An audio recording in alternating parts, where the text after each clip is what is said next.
আসসালামু আলাইকুম প্রিয় দর্শক। আম সাধারণত সবুজ বর্ণের হয়ে থাকে আর পাকলে হলুদ বর্ণের হয়। এখানে যে আমগুলো দেখছেন লিচুর মতো থোকায় থোকায় ধরে আছে এবং লাল টসটসে। এই আমগুলো আসলে মিয়াজাকি আম, যেগুলো আমাদের দেশীয় স্থানীয় কোনো জাত নয়, এটি হচ্ছে একটি বিদেশি জাত। জাপানের মিয়াজাকি শহরে এই আম উৎপাদন করা হয় বলে সেখানের নাম অনুসারে মিয়াজাকি নামকরণ করা হয়েছে। তাছাড়া জাপানিরা এই আমটিকে আরেকটি নামে ডেকে থাকেন, যার যেটি হচ্ছে তায়োনো তামাগো, যার অর্থ সূর্যের ডিম। তারা সূর্যের ডিমের সাথে আমকে তুলনা করেছেন। মিয়াজাকি আম অত্যন্ত ব্যয়বহুল এবং দামি আম, যার দরুন জাপানি ধনী ব্যক্তিরা তাদের প্রিয়জনকে এই আম উপহার দিয়ে থাকেন।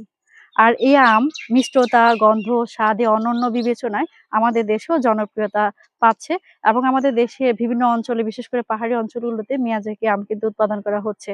আর এই আম হচ্ছে উষ্ণ আবহাওয়া, বৃষ্টিপাত এবং সূর্যালোক পছন্দ করে।